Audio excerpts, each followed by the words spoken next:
What's going on, my fellow Jedi and Padawans? Welcome back to another Jedi gaming video. Thank you guys so much for coming back to the channel, and if you guys are new, welcome. Today we are going over a little starting guide, Season 14, Season of the Splicer for Dummies, how to start off this season strong, and everything new in-game in the Helm, your new artifact, new season challenges.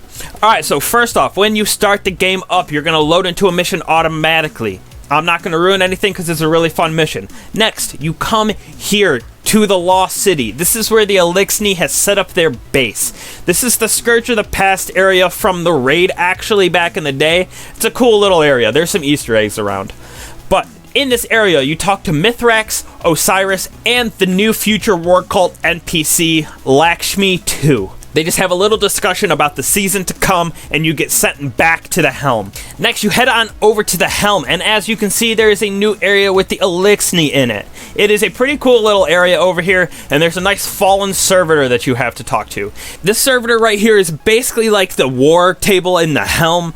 It's where you unlock the Splicer gauntlet right here, which these unlocks actually are for the Override new 6-man match-made mission that you do. It's kind of a mixture of the Menagerie with Battlegrounds. It's kind of interesting, and this is exactly like the other table. You upgrade these to get extra loot, extra ether, extra key codes, so this is going to be our main upgrade for this season. The servitor also gives you your season artifact right here, the Paradrome Cube. There's some interesting mods on it this season, so definitely going to see how it shifts the meta in PvP and PvE, mostly PvE. In your quest tab, there is the Splicer Gauntlet, which I talked about upgrading inside of the servitor. This is basically like your hammer from last season. You collect ether from enemies, and then you use that ether to make these key codes. Once you upgrade inside of the servitor, you can see they pop up right here, and then this is where you actually make your key codes.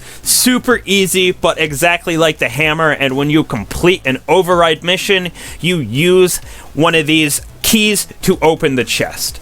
Speaking of override, the next part of the quest takes you through an override mission on Europa. Super easy. It is located in the Helm for where you actually choose and go for it. Like I said, it's a 6-person man-made activity. Actually, after you complete the override mission, you go back to the tower and talk to Ikora, which is interesting.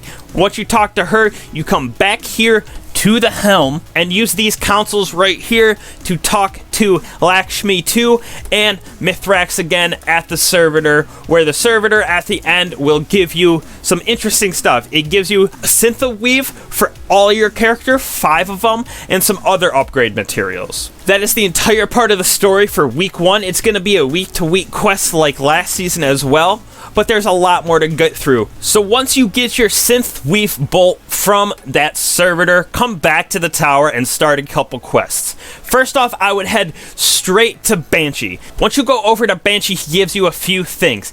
If you have the season pass, he gives you the Catalyst quest for that Cryothesia 77k. Next, he gives you the Ritual Weapon quest for the Null Composure Fusion Rifle. And finally, you start the Armor Synthesis quest with him as well. You grab it, and then the next step 2, is go to Ada. Once you talk to Ada, she lets you continue the quest, which takes you to Europa. But here is what Ada's looking like now. These are the bounties that you use the Synthostrand to buy, the armor set that she has right now, and then, like I said, she has upgrade materials and mods just like Banshee. It's perfect that step 3 takes you to Europa for the armor synthesis, because you can stop by the Stranger and get your new aspect and fragment quests from her as well. Finally, our last 2 things that we're talking about right here are our focused umbral engrams. They are actually in your triumphs. If you go to your triumphs, the Season of the Splicer, and then your prismatic recaster, this is how you unlock all of the different focused engrams that you can do